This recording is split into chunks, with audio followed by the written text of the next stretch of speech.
And of course, we still stay with this because it's a big one for this week, this economic dialogue. Joining us in the studio to get more insights as the president and the chief executive officer of the African Center for Economic Transformation, Mavis Owusu-Gyamfi. And she's also a political economist as well. She has been very instrumental, actually, in crafting the center's strategy and driving its effectiveness and partnerships. And today, she was one of few women who were part of discussions for our economy. Welcome, madam. Thank you, Vivian. Now, day one, we've seen some of the great brains of our time in terms of economy and all that. How was it day one of this very interesting dialogue, hoping to reset the agenda of the country? I think day one has gone well. It started off with a statement by the chairman of the committee who said, we have not realized the ambition of our forefathers. It's important for us to go back 68 years ago and think through the ambition that we had and how far away we are from it. And then we had Dr. Amoakon talk about, the history and what it will take, visionary leadership, continuity of policy, the importance of a compact between Ghanaians and their leadership to drive this agenda. Then we had Minister Forson talk about the fact that we grow as a nation, and then as soon as there's a global crisis, we reset. We celebrate growth, but we always regress. And the reason we always regress is a lack of transformation. Our growth is dependent on a handful of raw materials that we extract from the soil. We don't do much with it. But what I liked about today was the president came in and the president didn't say, we're going to fix everything. He said, I want to be known for laying the foundation for this critical process, this critical conversation. Transformation takes time, but we need to start that journey.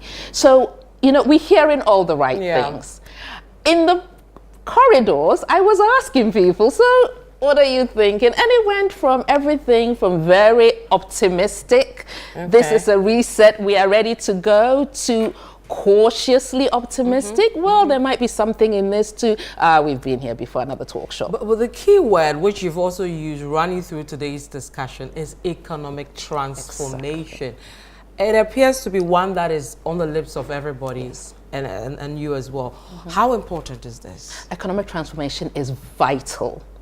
It is absolutely critical that we shift from a dependence on raw materials to adding value to what we extract from the earth. It is absolutely critical that when we say we have moved into the service industry, we are really adding value. People are getting decent jobs from the service industry rather than, we don't sell scratch cards, but we sell Momo top-ups, etc. That is not a service industry that we should be proud of. There are countries in this world who are providing services to other countries in the world. Why can Ghana not do that? It's important that we think about our industries. How do we build industries?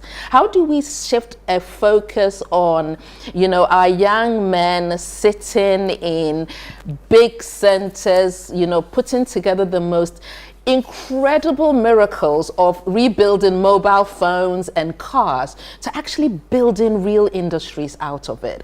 That's what transformation is about. Because what you then end up doing, Vivian, is you shift from this thing where we dig from the ground, we sell, and then we pay more to buy the finished goods, because we do need the finished goods. We've been discussing this for years, this economic transformation in terms of adding value to all our raw materials, moving to the next level. Ever since I've known the discussions on the economy, what is holding us back or pushing us from getting to that level? Okay, so when I think through the work that we've done at Asset, I think what we are missing is intentionality, a focus. We say we are going to improve agribusiness. We are going to diversify in agribusiness. So we're going to shift from exporting cocoa, either in raw cocoa or cocoa solids, to exporting chocolate, good quality chocolate to the rest of Africa, to the rest of the world. I don't understand why I sit in Ghana and I buy Swiss chocolate when we have excellent chocolate producers right on our doorsteps. And you go to other parts of Africa and people are saying, have you got some of this chocolate? Can you bring me some of, we have chocolatiers, they are niche. They don't need to be niche.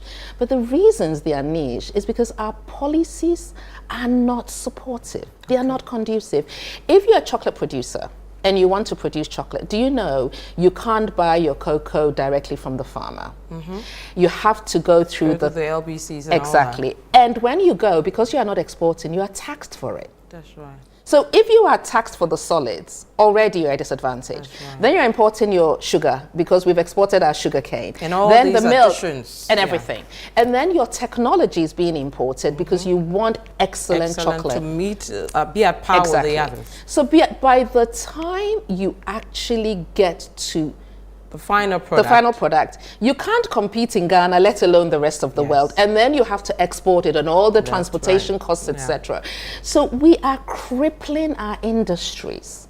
We are not doing enough to facilitate our industries.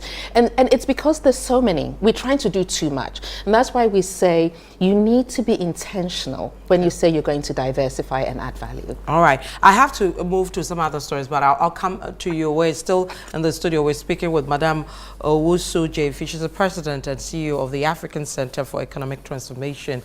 And we're trying to understand what happened today at the Economic Forum, where the bigwigs of our country are trying to reset the agenda to improve things in our country. We'll take a quick break. It is the Channel One newsroom. It's still the Channel One newsroom. I still have in the studio political economist, president and chief executive officer of the African Center for Economic Transformation, Madame Mavis Owusu-Gyamfi. We're trying to understand the National Economic Dialogue, which took off today, Monday, expected to finish tomorrow, Tuesday, and we're trying to understand some of the issues that came up and the way forward in developing our country. Madam Mavis, one of the thematic areas you chaired was on growth with depth for economic transformation.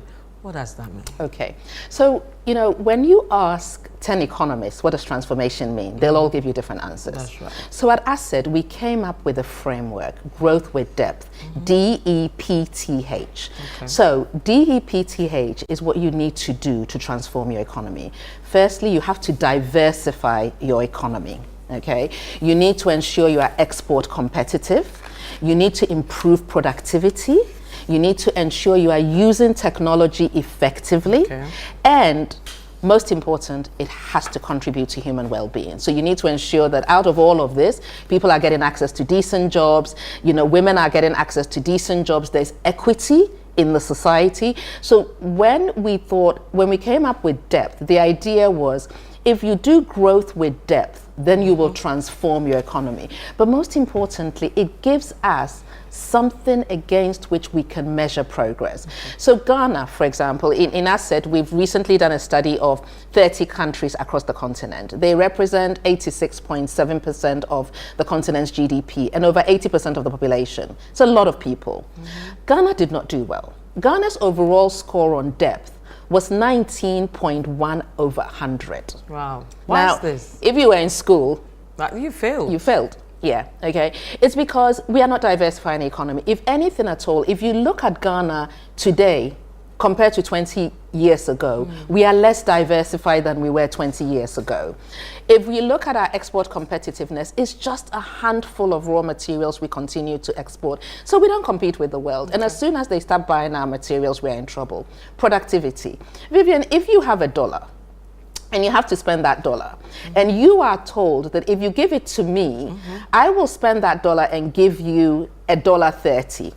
And if you give it to somebody else, they'll spend it and give you $1 back. Who would you give your money to? The one who's going to give me more. Exactly. So if our productivity rate is a third what it is of Malaysia, and it's actually lower than the rest of Africa. The African average is 27.2. The Ghana average is 14.4. Wow. Why would I invest in Ghana with these levels of productivity? You are not using technology well, and our people are not benefiting. So the idea behind depth is that it offers you a policy framework for focus, and on top of it, it enables you to track progress. So enough of this, are we transforming or are we not transforming? We have all the indicators that you can track on a 2 to 3 year basis to see whether you are making progress. So in 10 years, when you look at the aggregate across Africa, you've had the building blocks to track your progress as a country. Right. Now, this economic dialogue is not new. Actually, we've seen a century and others. How do we ensure that it doesn't become a talk show? Okay. So I would say 3 things. The first one is we need to agree a clear framework and a direction of travel. So let's say our ambition here is to grow with depth. Okay? At the end of tomorrow, in the next few weeks after we've looked at the paperwork, etc., we need to be able to say, this is what we mean by we are going to diversify our economy. This is what we mean by export competitiveness. These are the steps to productivity, technology use, etc. Over the next 3 years, this is where we want to get to. This is our target, okay? And work towards those targets. So that's the first thing. Recognizing and being clear on what we are trying to achieve. And Vivian, this is not about economic theory. Make it tangible so that ordinary Ghanaians can understand and track it, which means that as media, you have a responsibility for putting the data out in a way that is simple and makes sense for everybody so that they can then hold their governments to account. So that's the first thing. The second thing is that we are seeing a maturity in Ghanaian voting that I think makes accountability important. Okay. Ghanaians are saying, if we don't like this, we won't get rid of it. Yeah. That's it.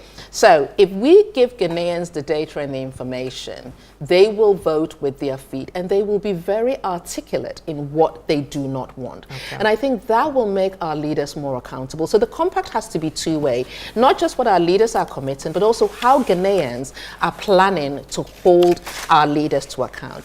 And then the third thing is, I think everybody is tired of the stop, start, stop, start. It doesn't matter whether you're talking to me or you're talking to a market woman or you're talking to the young lad trading on the street. Everybody wants the development. Everybody wants the development and the continuity. Yeah. And so I think starting a conversation on we want to transform and we are laying the foundations for transformation is something that Ghanaians are ready for. And this might be the difference from 2014. Okay, a quick one before I let you go.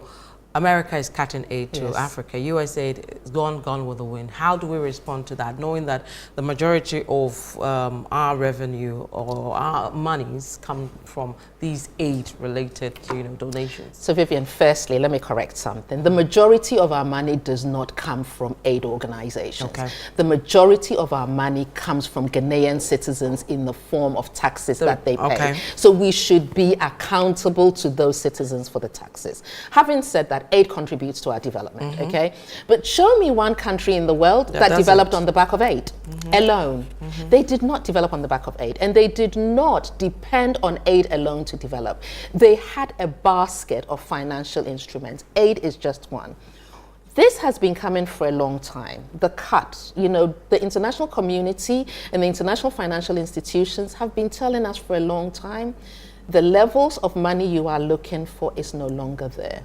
So the onus is on us. So this whole conversation about transformation, ensuring our macroeconomics are robust, ensuring we curb illicit financial flows, ensuring we spend effectively. We need to grow and transform our economies so that we have enough money of our own to continue to develop. And then everybody said debt is not a bad thing. Debt is a good thing when you use it well. Okay, we all borrow. Yeah. So if we can get back on track, we can get back to the market and borrow and go even further. So for me, the cuts are sad and the impact is going to be harrowing. But it's a wake-up call. Stop handing over your development to the rest of the world and do it yourself in-house. Well, we hope we've woken up to that. But thank you very much, Madam Mavis Owusu-Gyamfi, a political scientist, also the President and Chief Executive Officer of the African Center for Economic Transformation. We'll see you tomorrow at the Economic Dialogue. Thank you. Right.